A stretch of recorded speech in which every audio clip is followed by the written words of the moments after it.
Bom dia a todos. Você que está entrando agora, peço que você compartilhe com seus amigos, seus irmãos. Esse conteúdo de hoje é um conteúdo muito interessante, é um conteúdo um pouco mais profundo e eu espero que você receba com o coração aberto, deixe o Espírito Santo ministrar o seu coração. Vou esperar um pouco. As lives não vão ficar no perfil, elas vão ser baixadas no YouTube, mas eu vou utilizar esse vídeo para depois fazer cortes e colocar ele no Instagram, tá bom?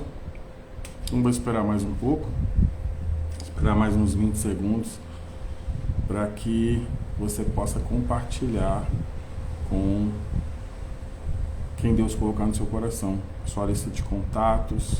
Inclusive, se você já estiver assistindo pelo YouTube, você pode já ir copiar o link, colocar no seu grupo de WhatsApp, enviar no privado das pessoas que você quer semear a edificação na vida delas.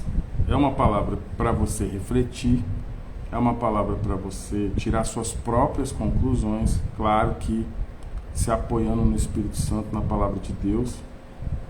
Espero que o Espírito Santo possa falar com toda a pureza e autenticidade através da minha boca, né? Eu dou minha opinião em algumas situações, mas eu quero que você chegue às suas próprias conclusões. Meu desejo é que você aprenda a pensar e meditar e tirar conclusões junto com o Espírito Santo. A nossa natureza antiga, né? Porque somos novas criações. Todos nós que cremos em Jesus e nascemos de novo, somos nova criação. Então muitas vezes a gente faz afirmações como se a gente ainda fosse o antigo homem, mas nós somos novos, somos filhos de Deus, temos a mente de Cristo. Então vamos mudar a nossa confissão, porque é importante que a minha boca fale de quem realmente eu sou. Eu sou uma nova criatura, na verdade uma criação, né?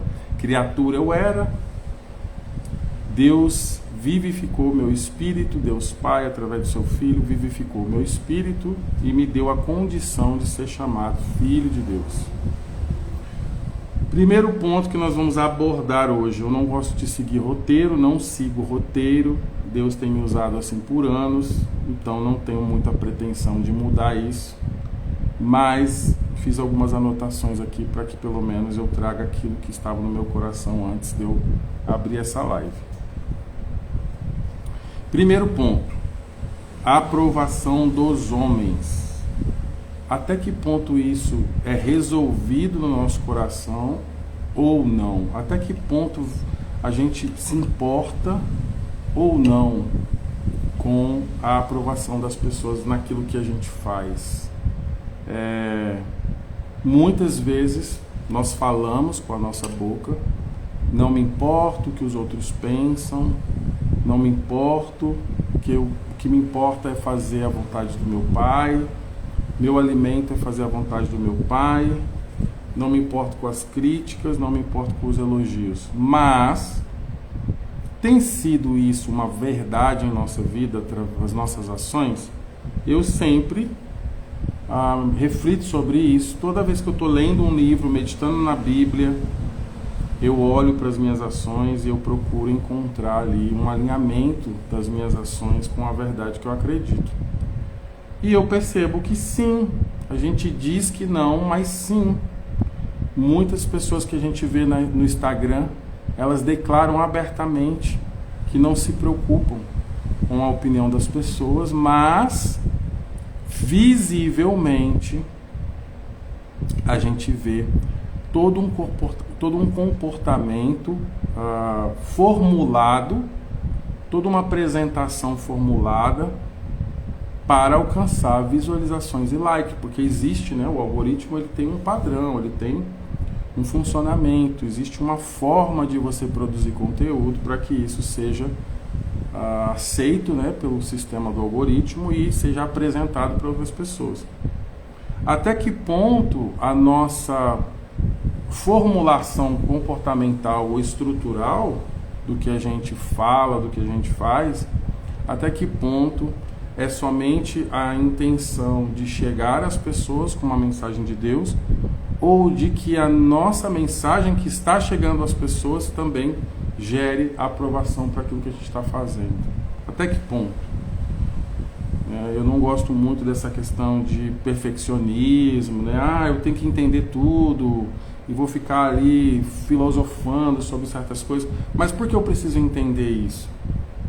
Porque a mensagem que eu carrego do Evangelho é uma verdade absoluta. E eu não posso ser uma fraude que carrega uma verdade. Eu não posso ser uma fraude. Eu não posso construir um personagem para a internet e ser outra pessoa fora da internet.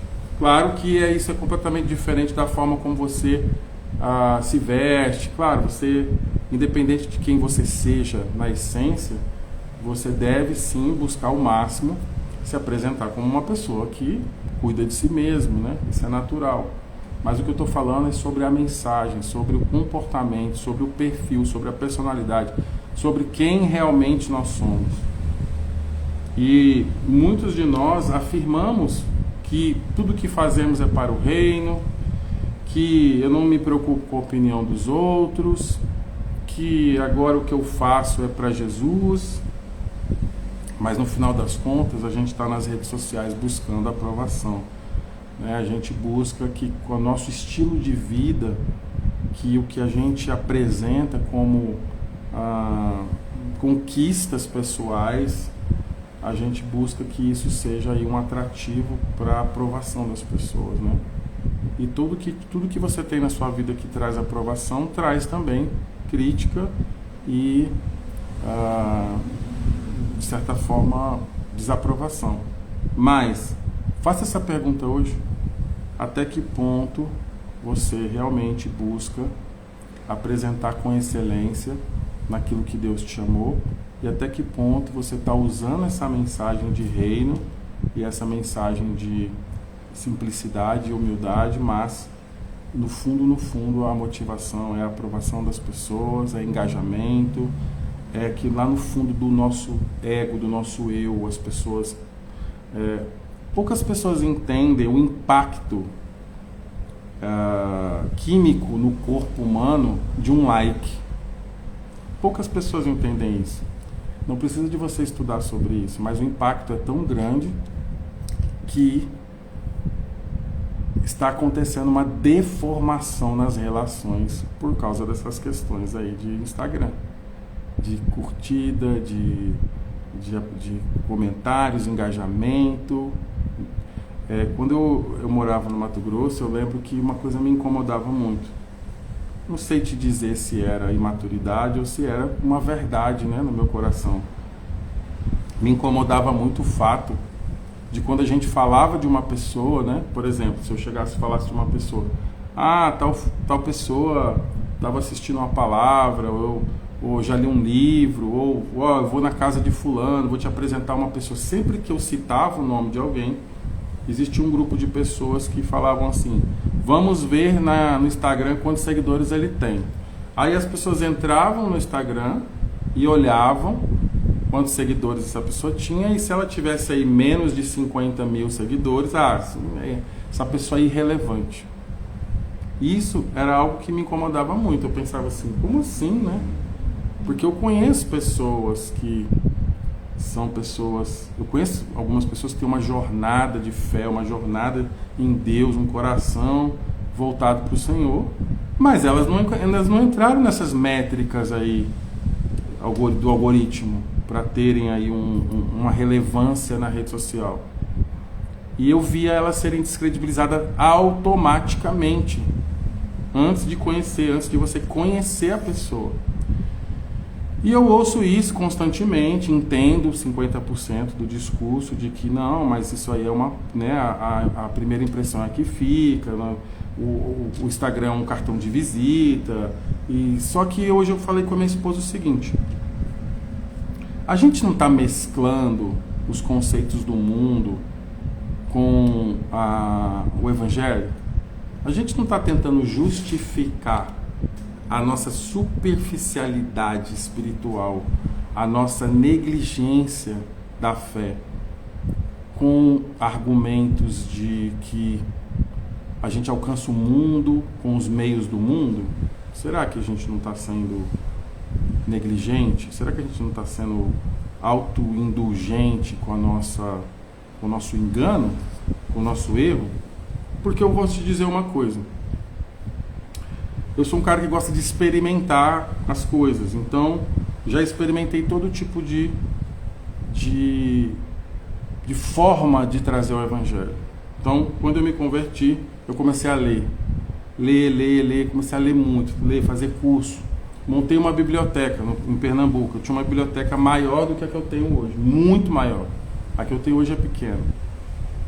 E eu comprava 5 livros, lia os 5 livros, colocava lá na estante e comprava mais. Então eu não comprava livro para encher a biblioteca. Eu comprava livro realmente para ler. E eu li aproximadamente aí, sei lá, em 8 anos, não lembro exatamente, porque eu comecei a ler em 2010 e eu morava em 2016, 2017, até 2020 eu li aproximadamente mais, sei lá, 300 livros, um pouco mais, em 10 anos. E isso acrescentou muito na minha vida, abriu muito a minha cabeça. Mas em 2016, né, no 6º ano, eu comecei a ler coisas mais relacionadas ao sobrenatural, ministérios do sobrenatural. Então chegou um determinado momento que eu decidi o seguinte: eu não vou ler mais nada.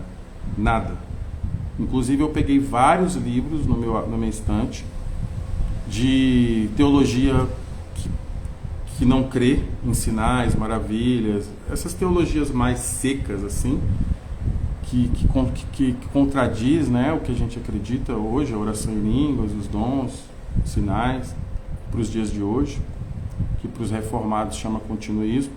E eu queimei uma parte dos livros, muitos, eu queimei mais de 100 livros, e alguns que eu entendi ali que ainda eram edificantes, mas eu não queria mais aquilo para minha vida, eu dei de presente para algumas pessoas que são da fé reformada.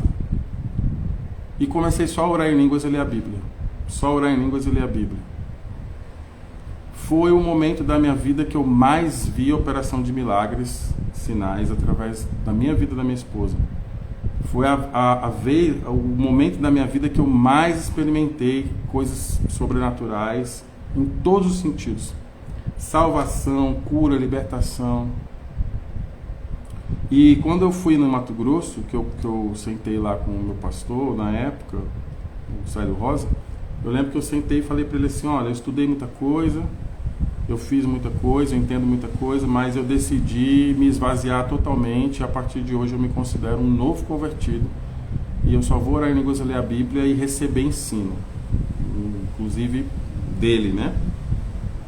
E começaram a acontecer muitos sinais, curas sobrenaturais, libertação. As pessoas, a gente morava aproximadamente 2 quilômetros da estrada. Tem uma pessoa aqui, a Maria, ela entrou aqui, ela é lá de Xangrande, ela vai confirmar o que eu estou falando, porque ela foi uma pessoa que chegou lá em casa, não estava muito bem, e ela foi curada e ela foi batizada. E chegou uma hora que as pessoas vinham de vários lugares, de várias cidades, para se batizar. Elas chegavam lá desesperadas, algum problema, ou às vezes eu ia lá só visitar, e a gente sempre chegava lá, sentava, tomava um café, começava a conversar, e Deus fazia muitas coisas, e acabava que as pessoas se batizavam lá e iam embora crentes em Jesus, muitas libertas. Tinha uma irmã lá, não sei se a Maria lembra dela, a Patrícia, que ela tinha uma depressão profunda, ela não podia ter filho, e ela foi curada da depressão. Hoje ela tem um filho. Logo na época ela engravidou. Eu vi uma foto dela esses dias, o menino dela está grande. E várias histórias assim. muitos batismos, muita cura, muita libertação, muita edificação.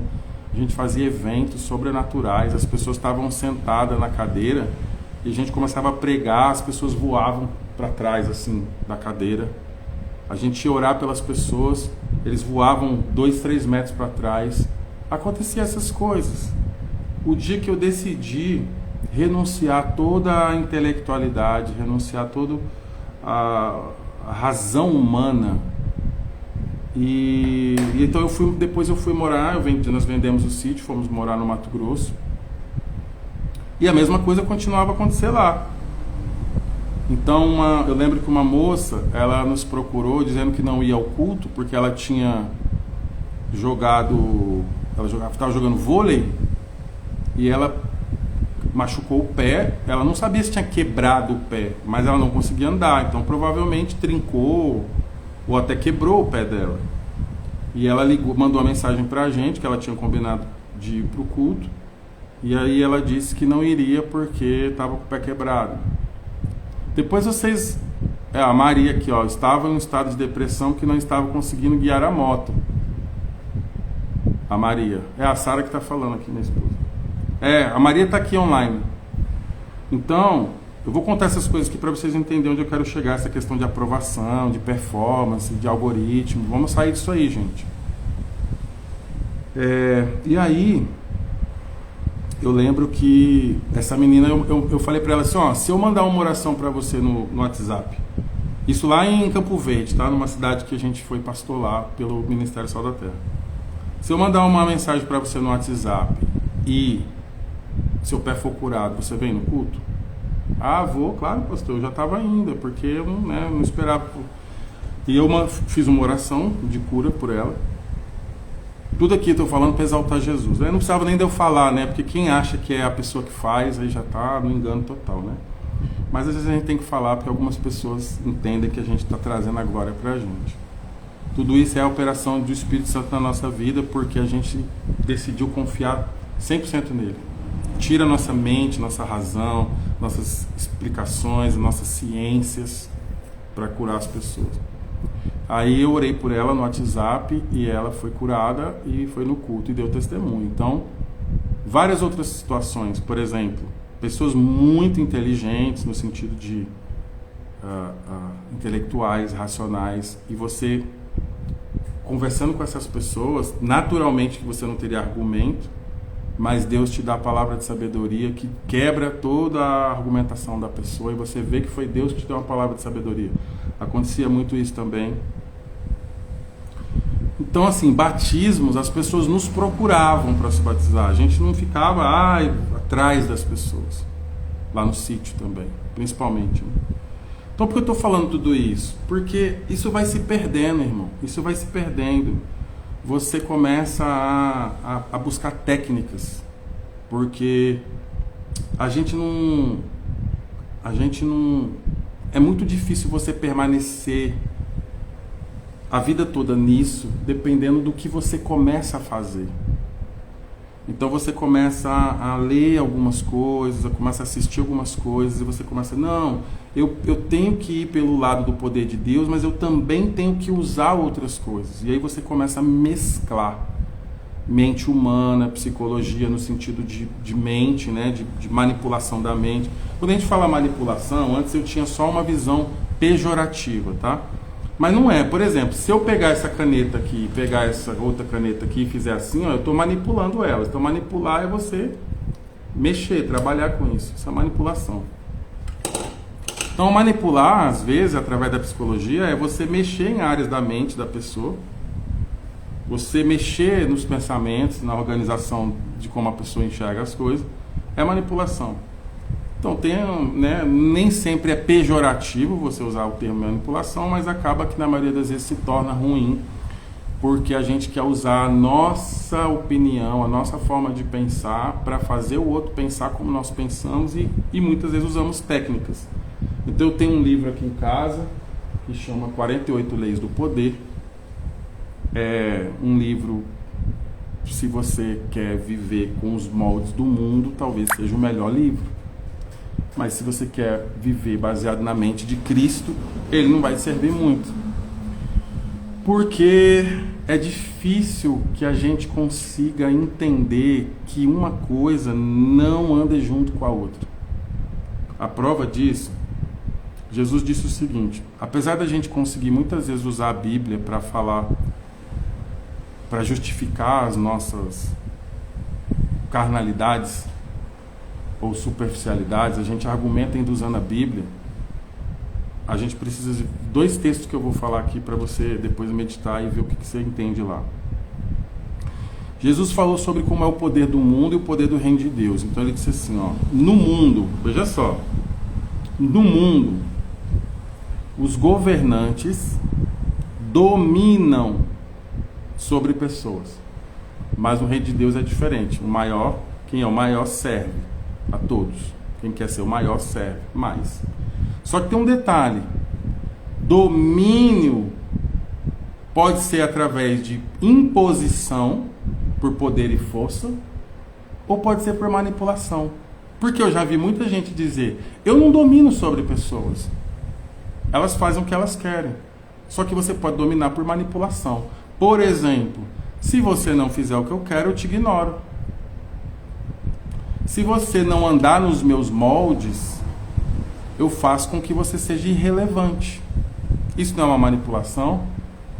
Esse é o discernimento que o Espírito me deu. Então, o que a internet faz hoje com as pessoas é isso. Ou você se molda ao algoritmo, ou você é excluído e você fica sem evidência. Agora eu te pergunto, quando eu morava num sítio, num lugar no meio do mato, o pastor Felipe está aqui, ele sabe onde é Xangrande também. Xangrande é lá num lugar onde provavelmente qualquer pessoa que assistir meu perfil só sabe onde é quem mora em Recife, Gravatá ou é de lá. O resto ninguém sabe onde é. E além de morar em Xangrande, eu morava dentro do mato de Xangrande. Eu não tinha, na época, eu saí da rede social. E eu nem tinha aberto Instagram na época. O pessoal abriu, eu não quis abrir. Teve uma época que nem o WhatsApp eu tinha, até 2015. Aqui, ó, inclusive a melhor forma de matar alguém é ignorá-lo, exatamente. Então, eu não tinha rede social, eu não tinha Instagram, eu tinha o WhatsApp, mas eu abri o WhatsApp por último. Eu lembro que não é que eu resisti, eu falava, que é isso, tal, não sei para que serve isso, não sei o que, aí eu abri o WhatsApp. E aí a gente abriu grupos de WhatsApp, começamos a falar dos nossos eventos, nos grupos e tal. Só que as pessoas elas vinham de lugares que a gente nem tinha convidado, que a gente nem esperava. Me disseram. Teve uma vez, eu estou contando isso aqui para a glória de Deus, para você ver o que é o poder de Deus. Teve um rapaz que ele tinha esquizofrenia, e a esposa dele mandou mensagem lá, falando que precisava de oração, que a gente pudesse ir lá, e na época a gente não tinha como ir lá, na casa deles. E a gente estava sem carro. E aí a gente falou assim, olha, vamos orar aqui então. Mas ele... vocês não conseguem vir aqui no sítio para a gente conversar, orar por ele? E aí a irmã falou, não tem como, a gente também está sem recurso e tal. Foi uma dificuldade aquilo lá. Eu lembro que eu mandei uma mensagem para ela chama Elizabeth, lembrei o nome da mulher. Acho que é Elizabeth, né, Sara? E eu falei, eu vou fazer um áudio, você coloca no ouvido dele.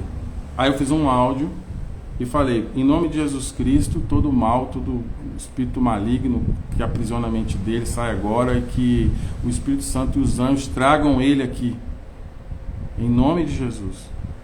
E a gente mandou um recurso para ela.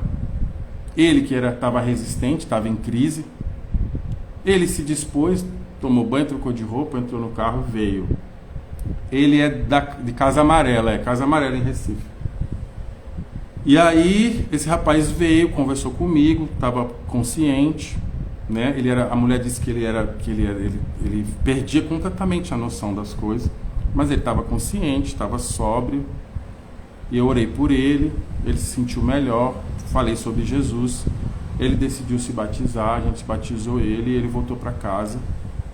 Depois de muito tempo a gente ainda falou com eles, mas hoje eu não tenho contato, não tenho notícia deles. Ou seja, como que você lida com uma situação como essa? Sabe o que você vai fazer?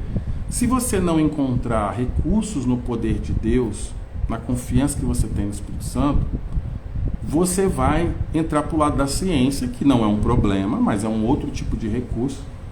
E se você não encontrar uma forma de ajudar essa pessoa através da ciência, você vai descartar essa pessoa. Você vai dizer, não, essa pessoa aí não tem nada a ver com a gente e eu não posso fazer nada e vamos para frente, vamos seguir em frente. E é o que acontece, irmãos. E a gente não está percebendo como que o algoritmo ele está usando uma linguagem de que você é só você se adequar. Deixa de ser quem você é. Seja uma nova pessoa, um personagem, e aí você vai ser incluído. E aí você vai ter muitos seguidores. E quando você tiver muitos seguidores, você vai ser alguém que vai estar em evidência e você vai ser aceito no meio das pessoas. Eu não posso dizer que eu fiz muita coisa no sentido assim da minha jornada, mas dentro do que eu esperava, eu fui muito além daquilo que... Não que eu não cresce, né? Mas Deus sempre nos surpreende. E todos os lugares, assim, diferentes que Deus me levou, em lugares que a minha condição social, o meu status, não poderiam me colocar, Deus me colocou.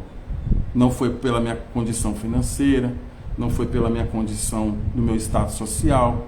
Não foi. Deus abriu uma porta na Albânia mesmo, ele colocou a gente sentado. Na verdade, ele me colocou para pregar numa igreja num dia que tinha uma pessoa que ele queria que nós conhecêssemos aquela pessoa assistiu a pregação. Ela estava procurando uma massoterapeuta, Sara estava ali, ela foi recomendada, e a gente começou a conversar com essa pessoa, ela é amiga nossa até hoje. E através da vida dela, Deus abriu muitas portas. E várias outras pessoas, que eu lembrei de uma. Muitos ministérios de grandes homens de Deus, né, que na época eram fitas cassetes, eram VHS, ou nem existia esse tipo de coisa, eles se espalharam pelo mundo inteiro e não existia Instagram, e não existia rede social. Então a pessoa ela não tinha essa obrigatoriedade de mexer na personalidade dela, de quem ela é, para que ela fosse se adequar. A minha esposa sempre cita um caso de um pastor que vocês devem conhecer aí, porque o canal dele é muito grande, que ele chama Antônio Júnior. É um rapaz novinho. Quem já viu ele, coloca aí. Eu conheço, eu já vi. Vamos participar aqui para eu interagir com vocês. E aí esse canal ele conta a história de como foi, né? Que ele fez um jejum lá e Deus falou com ele e de repente o canal dele passou de 1 milhão de seguidores, sem ele modificar nada. Ele apenas aprendeu ali a fazer vídeo, editar vídeo, mas sem nenhuma grande expectativa. A Maria falou, eu conheço. E aí esse rapaz ele explodiu na internet e ele começou a ser chamado para os podcasts e tal. Eu comecei a entrar nesse negócio aí, de fazer vídeo, corte, isso é uma bênção, isso leva a palavra para as pessoas. O Instagram ele pode ser muito bem usado, mas já há um bom tempo, e a gente fez um jejum mais forte agora, nos últimos 7 dias, de segunda passada até domingo agora que passou, um jejum com oração. Depois o Senhor faz uma oração para mim e para minha família. Eu faço, irmã, mas para eu não esquecer, porque para eu não, assim, depois acabar a live aqui, depois você faz o pedido lá no meu direct, que eu faço um áudio para você com uma oração, tá? E aí, o Senhor falou muito forte no meu coração sobre a minha vocação, né? A gente começa a entrar por essas coisas. Eu preciso aprender a editar vídeo. Eu preciso entender o algoritmo. Eu preciso não sei o quê. E eu começo a ver que as pessoas que têm um bom discernimento sobre unção, elas reconhecem a unção que está na minha vida, independente da quantidade de seguidores eu tenho. Elas conseguem ver a unção que está na minha vida, mesmo eu tendo 2.000, porque hoje 2.000 seguidores. Olha, antigamente, se você tivesse 2.000 pessoas que apontasse aí para sua mensagem, você era um cara que está em evidência. Mas hoje 2.000 pessoas te seguindo, foi estabelecido isso Porque o Instagram, ele conseguiu colocar na cabeça das pessoas o que o diabo sempre usou para destruir as relações, que é comparação. Então, fulano tem 100 mil seguidores, eu tenho 2 mil, então eu sou um zero à esquerda. E hoje, eu conheço pastores, quando eu digo conheço assim, não pessoalmente, não é amigo meu, mas a gente vê nas relações, que eles têm 300, 400, 500 mil seguidores, e você encontra eles nos eventos, você cumprimenta, você busca ali uma relação pastoral, e a pessoa olha seu Instagram, e se você não tiver lá 300, 400 mil seguidores, ele simplesmente ignora, é como se ele passasse um risco. Você é uma pessoa irrelevante. Mas a pessoa não olha para o fato de que pode ser que essa pessoa simplesmente tenha chegado até mim por um propósito de Deus. Outra coisa, eu percebo que as pessoas não têm discernimento espiritual. Meu pastor que me consagrou, Deus mostrou para ele, ele viu na minha vida o que Deus colocou e o que Deus tinha, e ele foi lá, sem me conhecer, não sabia nem de onde eu tinha saído, e ele teve o discernimento de falou as palavras proféticas exatamente como Deus já tinha falado no meu coração anos atrás, quando eu estava morando lá na roça. Então as pessoas que têm discernimento, elas veem, elas não olham no seu Instagram, elas olham na unção que tem na sua vida, elas olham aquilo que tem de Deus em você, que o discernimento dela é que vê, não é o olho natural.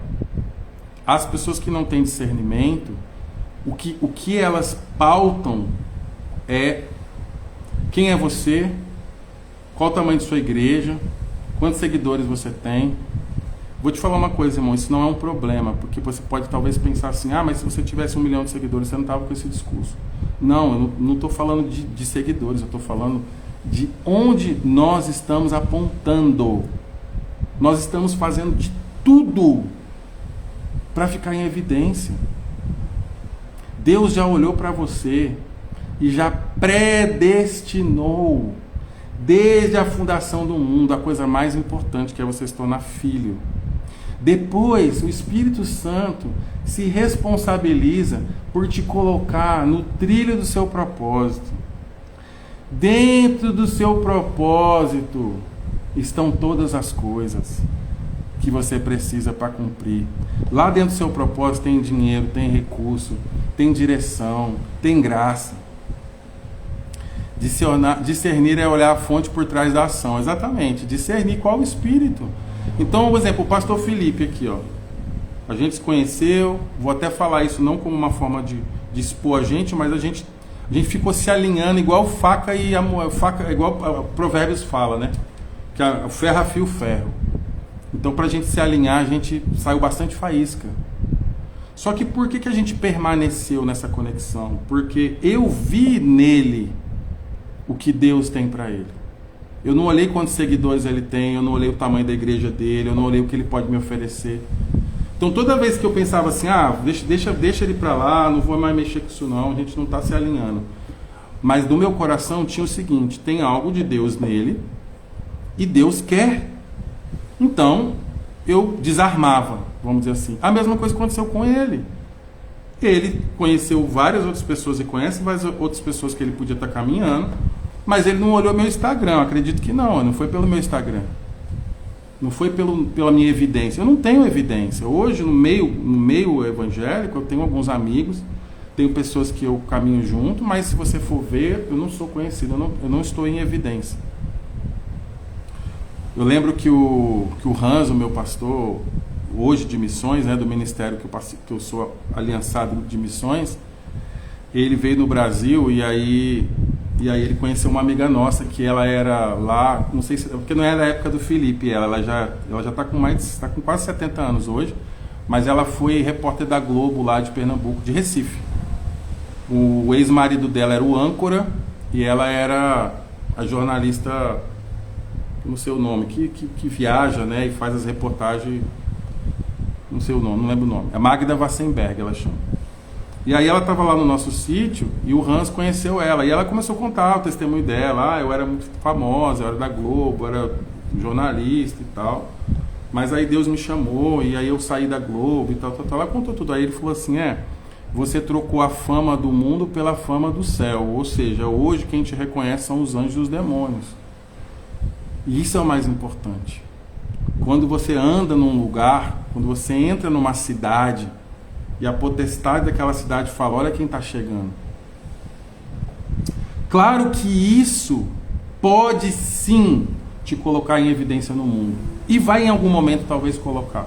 Porque os homens que andaram, né, nisso, Deus começa a usar eles poderosamente, eles começam a ser conhecidos. Isso é natural, é natural.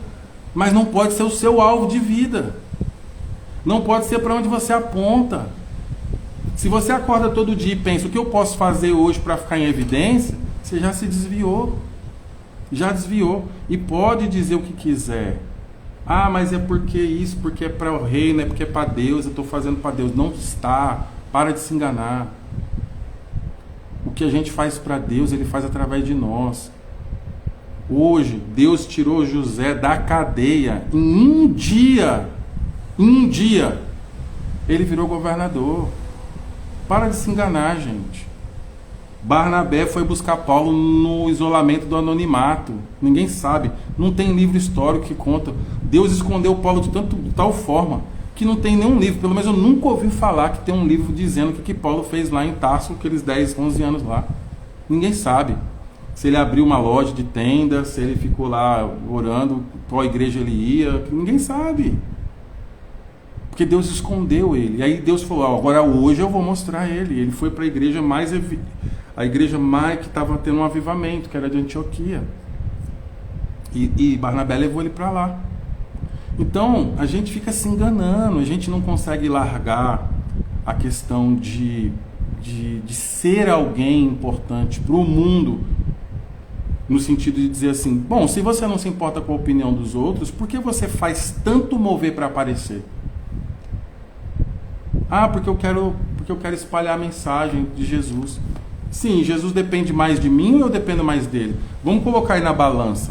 Será que Jesus está dependendo de mim para a mensagem chegar? Ou eu estou dependendo dele? Faz essa pergunta aí. Será que se você falhar, Jesus falha? Será que se você não for um cara... Será que a sua mente ela é mais desenvolvida? Você é mais inteligente que o diabo? O diabo que estava lá antes, desde lá antes do homem já existia. Será que você é mais inteligente que ele?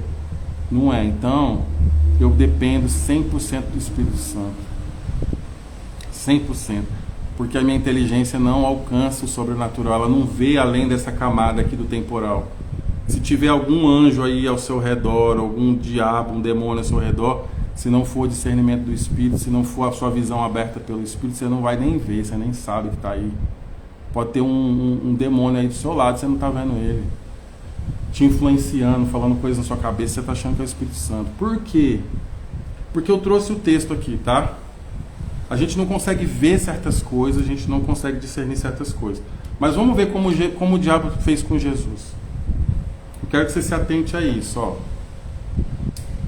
Quando você está vendo aí, vai mandando essa live para mais pessoas, porque ela não vai ficar no feed, tá? Não vou deixar minhas lives no feed. Ó, a tentação de Jesus, Mateus 4, versículo 3, tá? E chegando-se a ele o tentador, eu quero que você se atente ao que o diabo falava toda vez para Jesus. Se tu és o Filho de Deus, você é mesmo Filho de Deus? Aí vamos supor que você aí tem dúvida, você não sabe. Ah, não sei, rapaz. Aí o diabo, vou trazer para hoje, tá? Vou trazer para contextualizar, aliás, para os dias de hoje. Você é mesmo Filho de Deus? Esse chamado seu é verdadeiro mesmo? Então cadê os resultados? Cadê? Cadê que você está dizendo que você é isso aí? Eu não estou vendo nada, que eu não estou vendo resultado nenhum na sua vida. Só que a gente pegou isso do mundo e trouxe para o Evangelho. Então no Evangelho a gente chega e diz o seguinte: olha, se você é mesmo homem de Deus, cadê o seu resultado? Se você não tem resultado, para mim você não é homem de Deus nenhum. Você já falou isso? Eu já falei isso. Então manda que essas pedras se tornem em pães. Então toda vez o diabo está testando Jesus. Aí depois ele falou, ó, então o diabo transportou a cidade santa e colocou sobre o pináculo do templo. Aí de novo ele disse, ó, se tu és o filho de Deus, então se joga daí de cima e vamos ver se você não cai, se o anjo vem te pegar. Aí o que a pessoa fala para você? Você é mesmo filho de Deus? Por que você não tem dinheiro? Você é mesmo filho de Deus? Por que você não está bombando de dinheiro? Você não está rachando de ganhar dinheiro? Então você não é filho de Deus nada. Você é um farsante, você é uma fraude, ou então você é um preguiçoso. Irmãos, cada caso é um caso. Por isso que eu não falo de pessoas, eu falo de ideias, conceitos. Cada caso é um caso. Mas na maioria das vezes a gente está sendo enganado pelo diabo. Porque o próprio diabo vem hoje no seu ouvido e diz assim, você é mesmo isso aí que você está dizendo? É? Deus te chamou para ser apóstolo? Nossa, mas eu não estou vendo. Cadê sua BMW? Cadê 500 pessoas na sua igreja? Não estou vendo. Agora, claro, se você tem um chamado, a evidência necessária de dons, por exemplo, você tem que ter dons específicos ao seu chamado. Dons. Você tem os dons dentro do chamado ao qual você está dizendo que Deus te deu? Por exemplo, tem gente que ganha dinheiro com facilidade, chama socorros. Aí, como ele é socorros, ele quer chegar para o apóstolo e dizer assim, ó apóstolo, você tem que ganhar o mesmo dinheiro que eu, cara. Você tem que ganhar o mesmo dinheiro que eu. Porque é igual para todos, Jesus é igual para todos. Então, mas o socorro ele tem um dom que é para o chamado. Então, o que ele tinha que fazer? Ele tinha que chegar para o apóstolo e dizer assim, ó, meu chamado é socorros. Um tempo eu estava passando por um problema, aí me perguntaram, cadê o seu Deus? É isso aí, Maria, cadê o seu Deus? É o que acontece. E às vezes o diabo, às vezes não, a maioria das vezes ele usa a boca de pessoas para falar para a gente essas coisas. E aí, o socorro, eu estava falando com a minha esposa hoje. O dom de socorros é uma facilidade financeira, uma sabedoria financeira que às vezes não tem na cabeça do outro. Aí o que vai acontecer? O socorros vai falar para o outro assim, não, mas eu te ensino a ganhar dinheiro. Sim, é possível.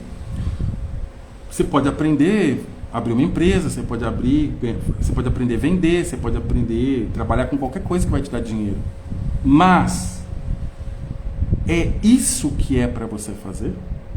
Então você vai falar, por exemplo, as pessoas usam muito, eu gosto de falar desse assunto de Paulo. As pessoas falam, mas Paulo fez tendas, então o missionário tem que fazer tendas. Então vai lá e lê a Bíblia, em vez de repetir o que você ouve, vai lá e lê porque que Paulo teve que fazer tendas. Ele repreendeu a igreja de Coríntios. 2 Coríntios 8, 9. Vamos lá, quem está com a Bíblia aí? Vamos ler para não ficar... Não precisa de pressa aqui, nem de performance, porque eu vou tirar esse vídeo aí, vou pegar só as partes interessantes para nós, para nossa edificação. 2 Coríntios 8, 9. Ó, semeadura financeira, colheita da graça. Está até marcado aqui. Eu marquei esse texto. A coleta para os cristãos pobres da Judéia. Ó. Também, irmãos, fazemos conhecer a graça de Deus dada às igrejas da Macedônia. Então veja só se isso não é uma graça. Quem está assistindo, irmão, abre aí, 2 Coríntios, capítulo 8. Vou começar a ler do versículo 1, vou até o 11 mais ou menos. Ou até o 12. Ó. Como em muita prova de tribulação, presta atenção na palavra, Paulo está falando da igreja da Macedônia. Como em muita prova de tribulação, o que eles estavam passando? Prova de tribulação. Houve abundância do seu gozo, ou houve abundância de alegria. No meio da tribulação, lá na Macedônia, eles estavam em alegria. Alegria é fruto do Espírito. E como sua profunda pobreza. A igreja de Macedônia era pobre financeiramente. Só que Paulo está dizendo assim, ó, superabundou em riquezas de sua generosidade. Paulo está jogando para cima dos Coríntios o seguinte, gente, olha só, vocês estão cheios de dinheiro. Vocês estão cheios de dinheiro. Coríntios era uma igreja que tinha dinheiro, Corinto era uma cidade portuária. O pessoal tinha grana. Aí ele vai lá, em vez de elogiar os coríntios, ele vai lá e usa Macedônia. Ó, os caras estão lá passando tribulação. Os caras lá estão com recurso limitado, ou seja, eles estão cheios de alegria do Espírito, mas não cheios de recurso. Só que eles superabundou a riqueza de generosidade, mas a generosidade deles foi tão absurda, o fruto do Espírito de generosidade foi tão absurdo. Olha isso aqui.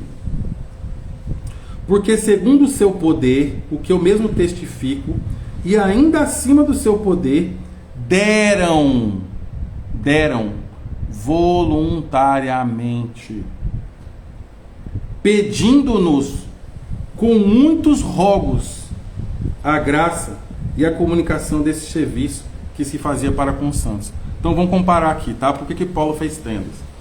Porque Coríntios era uma igreja que tinha muito dinheiro e eles tinham muitos dons, mas eles se achavam os espirituais, mas Paulo chama eles de carnais. E a Macedônia, que não tinha tudo que Coríntios tinha em termos de dons e também não tinha muitos recursos, sabe o que eles falaram? Vou falar com a nossa linguagem de hoje. Paulo, por favor, Paulo, não nos deixe fora desse serviço. Que serviço? Da generosidade, que Paulo estava arrecadando dinheiro nas igrejas para levar para a Judéia. Então, os cristãos pobres da Judéia. Então é o seguinte, tem riqueza, não tem generosidade, é conversa fiada. Não caia nessa. Riqueza que não é para generosidade é vaidade. A gente pode usar o discurso que a gente quiser, mas é vaidade. Então, riqueza é para generosidade. Inclusive na própria família, dentro da sua casa, com a sua esposa, com seus filhos, e isso transborda da sua vida para fora. Você ficar rico, quem está ganhando com isso? Se é só você que está ganhando com isso, isso não é fruto do Espírito. Isso não é algo que vem de Deus com o propósito de alcançar pessoas. É só discurso.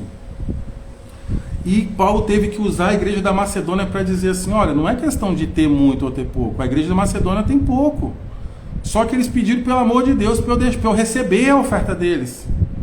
Porque eles estavam numa alegria em participar, que eles imploraram para que eu recebesse a oferta deles. Agora vocês, Coríntios, ele tem que escrever 3 capítulos para convencer eles a dar, com a dureza do coração. Então Paulo, para ele não comprometer a mensagem do Evangelho, ele não saia nas igrejas falando de dinheiro. Mas quem é que deveria sustentar Paulo? As igrejas que ele fundou. As igrejas que ele fundou, Coríntios, a igreja que ele fundou, Tessalônica, Filipos, essa da Macedônia, e várias outras. Atenas tinha também. Então a gente fica encontrando argumentos para justificar o injustificável. Aí o que a gente faz? Mistura ciência, filosofia, ideologia com o Evangelho. E a gente mistura tudo, faz um copo, bate, faz um shake e toma. E quer passar para as pessoas. Então esses vídeos que eu faço é para o meu público. Meu público é pessoas que vêm com vocação para liderança. Aí, ó, vou colocar dois outros enganos que a gente tem no Evangelho hoje. Vou sair um pouco disso que eu já falei. Vou falar sobre isso aqui para encerrar. Se você é capitalista, você é adepto desse livro. As 6 lições, tá? De Ludwig von Mises, que é aí considerado a referência da escola de economia dos capitalistas. Que é da Escola de Economia Austríaca. Esse aqui não é o livro, porque eu não tenho o livro de Marx, que chama O Manifesto Comunista. Eu não tenho, então eu não vou poder mostrar a capa dele, mas esse aqui é um pastor romeno, Richard Wurmbrand. Você pode procurar sobre ele aí no ChatGPT ou no Google, que o livro chama Marx e Satã. Ele foi um pastor que ficou preso lá na Romênia, na época da União Soviética, do comunismo soviético. Ele foi preso, ele foi torturado, mas ele teve experiências espetaculares com Deus. Depois que ele saiu da cadeia, ele ficou 14 anos no total, juntando aí as vezes que ele saiu e voltou para a cadeia, foram 14 anos. Ele fundou uma uma agência missionária que existe até hoje, ele é falecido, mas essa agência missionária chama Voz dos Mártires, que trabalha com a igreja perseguida no mundo. O que eu quero dizer aqui do capitalismo e do socialismo? Outro engano, cristãos dizendo que Jesus, que o comunismo ou o socialismo é uma ideologia fundamentada em atos. Mentira. Jesus é fundamentado nele mesmo. Nenhuma ideologia que veio depois justifica, porque a nossa ideologia é a Bíblia, a nossa verdade é Jesus Cristo, e todas as outras coisas que você tentar misturar aí está fazendo confusão, porque em algum momento você vai bater de frente, porque Jesus falou sobre justiça social, mas é pelo Espírito, não é essa justiça social aí cheia de justiça própria do homem. É um engano se você está pelo socialismo e comunismo. Ah, pastor, mas pode explicar o que você quiser. E também quem está no capitalismo, está no engano. Tá? Porque o reino de Deus não é capitalista e o reino de Deus não é socialista. Ah, por que não é capitalista? Se a direita diz que é cristã, se você acha que todo mundo que é da direita é cristão, está se enganando. Você acha que todo mundo que é da direita é conservador? Está se enganando. Isso é só uma ideologia, um discurso político, é um jogo de poder. Jesus veio apresentar um reino invisível. Ele falou, meu reino, o reino não vem com aparência visível. Ele sempre falava, o meu reino não é deste tempo. Jesus veio falar de algo que não se encaixa com esses conceitos humanos. E a gente toda hora é enganado. O capitalismo, todo mundo acha que... Como a gente vive na Terra, se você falasse assim, você prefere um país que ele é mais voltado para o sistema capitalista ou comunista? Eu prefiro o capitalista. Se eu tenho que escolher entre os dois, porque esse negócio de neutralidade também não existe na realidade das coisas, eu prefiro o capitalista. Porque eu sou a favor de propriedade privada, apesar de saber que não é privada, porque se você não pagar IPTU eles te tomam, mas pelo menos você pode assinar lá a escritura e dizer que é seu, ninguém vai invadir e tomar. Eu sou a favor da liberdade de mercado, eu acho que a gente tem que poder trabalhar livremente sem que o governo controle tudo. Então eu sou mais pro lado do capitalismo, mas o capitalismo também vive da sua escassez. O capitalismo, ele depende da sua ansiedade, do seu descontentamento com as coisas. Se você comprasse um carro hoje e você ficasse feliz com ele por 20 anos, você daria lucro para a empresa que faz carro? Não, mas se não tiver, aí vem com aquele discurso, se não tiver girando, não tem emprego. Não é. A fome insaciável do capitalismo, ele faz com que você nunca esteja satisfeito. Você sempre está pegando mais. Você comprou um carro esse ano, seu carro tem aí 10 mil quilômetros, 20 mil quilômetros, você vê o do vizinho, que é melhor que o seu, você já começa a entrar numa angústia, numa ansiedade para trabalhar mais, para comprar o do vizinho, porque o seu já não serve mais. Isso é o princípio do capitalismo, é a escassez. É necessário gerar um sentimento em você de falta, é necessário criar uma necessidade que você não tinha, mas você passa a acreditar que tem, para que eu te venda o que eu estou te oferecendo. Então, por exemplo, eu venho te oferecer um produto, você nem precisa daquilo, mas eu te convenço de que você precisa, e você passa a crer que precisa, e aí você compra. E assim gira a roda do capitalismo. Apesar de ser tão nocivo quanto o socialismo e o comunismo, eu prefiro o capitalismo em termos de governo da terra. Não adianta a gente está na terra, no sentido de não somos daqui, mas estamos aqui. Então eu prefiro o capitalismo. Mas essa politização do evangelho também é um engano, e vai enganar muita gente no final, porque o anticristo vai apresentar um sistema muito melhor do que esse que a gente tem hoje, e um monte de crente vai achar que o anticristo é o Messias, porque as pessoas estão ideologizadas, elas não estão vivendo aquilo que Jesus propôs para ela, um reino que não é daqui.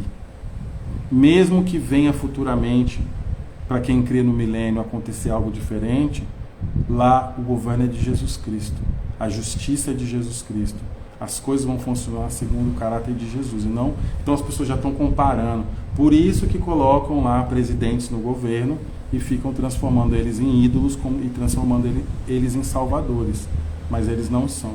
Então começa a pensar sobre isso. Não seja capitalista, nem socialista. Se você é verdadeiramente um filho de Deus, entenda como é a mente de Cristo. Não vai entender Marx, nem Ludwig von Mises. Entenda Jesus, entenda a mente de Cristo pelo Espírito. Sai desse engano.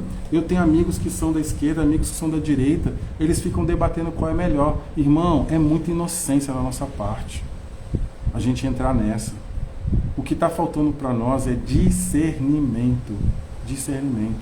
Ah, mas Deus não pode criar um sistema. Não, Deus não está envolvido nessas coisas, porque Deus deixou para nós o Espírito Santo. O Espírito Santo é a nossa doutrina. O Espírito Santo é a nossa verdade. Nossa verdade não é Marx, não é Ludwig von Mises. Inclusive não é pastor nenhum, a verdade está na Bíblia.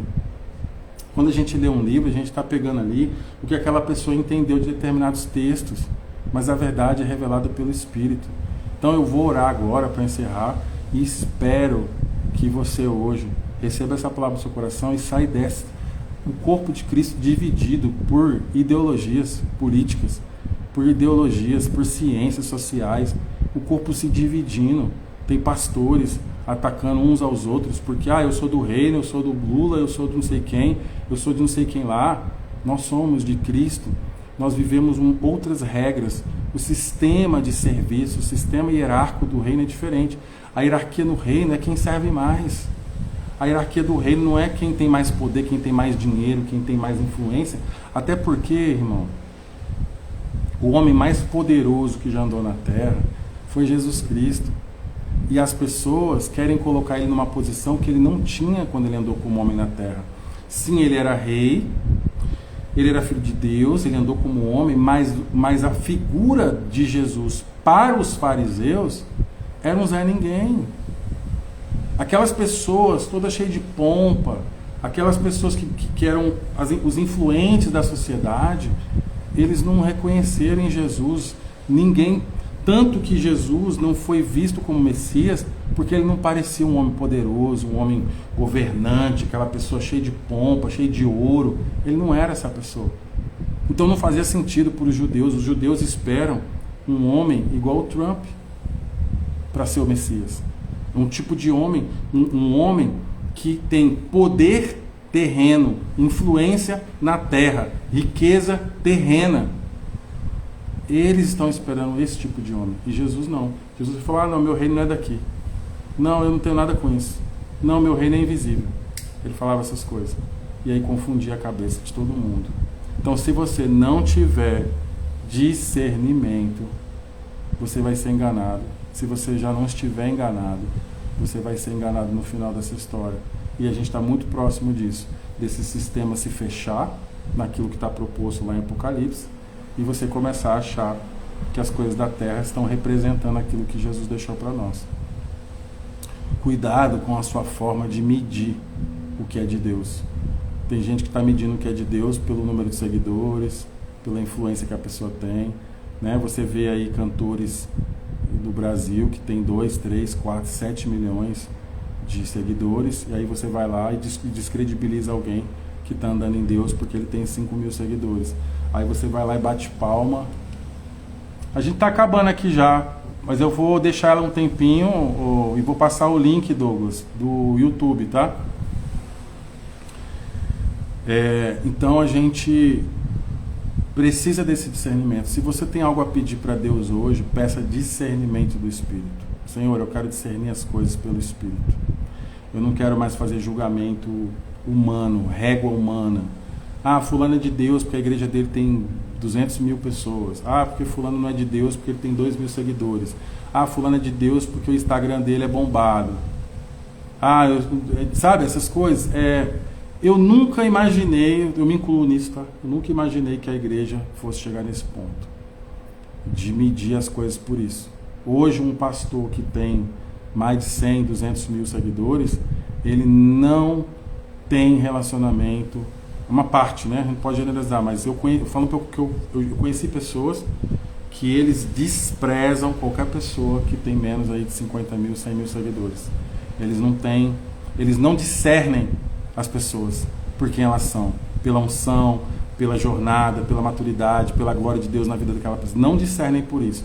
Eles simplesmente perguntam o seguinte: Quantos seguidores você tem, qual o tamanho da sua igreja, aí eles vão ver sua rede de contato, seu network, quem é você, aí beleza, então você pode entrar. Não, não é nada disso, então sai fora, porque se você não tem 200 mil, 300 mil seguidores, se você não está com 4 casas, 5 carros, então você não é, Deus não é na sua vida, você precisa ainda andar em Deus, porque Deus, sabe, é um monte de sofisma misturado, não tem nem como você colocar, porque é um monte de sofisma.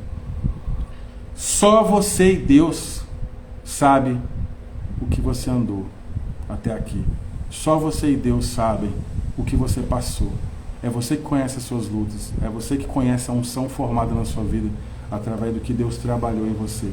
Todo homem que tem discernimento do Espírito, ele olha para você, ele não sabe de onde você veio, ele não sabe nem se você tem Instagram, ele não sabe nem se você tem dinheiro, mas ele olha em você, ele vê algo diferente do Espírito, porque essa pessoa tem discernimento. Quem não tem discernimento, irmão, vai precisar dessa régua aí. Ô irmão, quantos seguidores você tem? Deixa eu ver seu Instagram aqui. Ah, nossa, é um cara influente. Espera aí, então vou me conectar a ele. Se você está nessa, a minha sugestão é que você saia disso aí. Deus pode te levar a isso. Deus pode crescer a sua rede social, porque Ele quer levar a sua voz para mais pessoas. Deus pode fazer, e tem gente dizendo que você tem que fazer a sua parte. A sua parte é andar em Deus. A sua parte não é se tornar especialista de rede social. A sua parte é andar em Deus. É você conhecê-lo na profundidade do amor que Ele tem por você. É você entender sua vocação. É você conhecer sua identidade. É você ser transformado pelo Espírito Santo. Essa é a sua parte, andar com Ele. O resto, Ele levanta a pessoa para te ajudar. Ele levanta gente que entende de rede social para fazer sua rede social. Ele levanta gente que sabe mexer com isso para fazer para você. E isso aí, depois você tem recurso, você contrata alguém para cuidar da sua rede social. Isso é de menos. Mas não entre nesse trilho da ansiedade, da angústia, de ficar em evidência, de se tornar alguém evidente. Jesus é o homem mais importante da existência, da humanidade.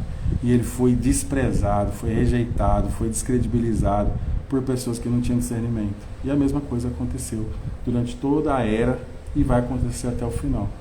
Hoje a minha oração aqui para você, se você está andando nisso, que você saia desse engano.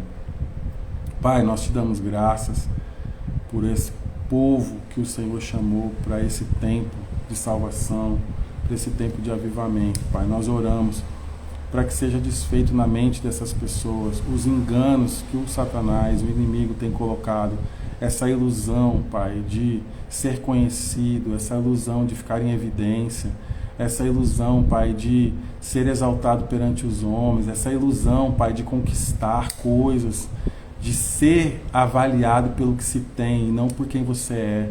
Pai, hoje eu rejeito na minha vida, Pai, qualquer coisa que tenha no meu coração, eu cancelo hoje, qualquer desejo, Senhor, de aprovação dos homens, qualquer desejo de ser honrado no meio dos homens, Pai, qualquer desejo de coisas para que as pessoas olhem para a minha vida financeira, para a minha vida, do meu status social e por isso me aprovem. Pai, que se alguém me reconhece, que reconheça por quem eu sou em Ti. E eu também oro agora para quem está assistindo, a mesma oração, que as pessoas sejam reconhecidas por quem elas são, não pelo que elas têm. Porque que nós possamos ter discernimento do Espírito para reconhecer quem é seu amigo. Eu só quero andar, Senhor, com quem é amigo do Senhor. Eu quero estar próximo, Pai, de quem realmente tem o coração no Senhor. As coisas são passageiras. Num piscar de olhos a gente perde tudo. Amanhã nós podemos não estar mais aqui e as coisas vão ficar, Pai. Então que o Senhor traga para as nossas mãos aquilo que é ferramenta. Qualquer coisa que seja sinal das nossas vidas, o Senhor nos enriquecer para a generosidade, o Senhor nos enriquecer para sinal para os incrédulos. Eu recebo isso para a minha vida. E que quem está assistindo receba também. Em nome de Jesus, o Seu nome seja exaltado, Pai. Em nós, o Cristo que é em nós. Que o Seu nome não seja exaltado em coisas que nós temos, mas quem o Senhor é em nossa vida. Aquilo que o Senhor é em nós. O quanto estamos entregues e rendidos ao Senhor. Que o Senhor seja exaltado nisso, Pai. Para a honra e glória do Teu nome. Amém. Glória a Deus. Deus abençoe vocês, irmãos. Se vocês gostaram, fale comigo para eu passar o link do YouTube para vocês, tá? Porque eu não vou deixar por muito tempo aqui no Instagram. essa live. E que vocês tenham uma ótima quarta-feira.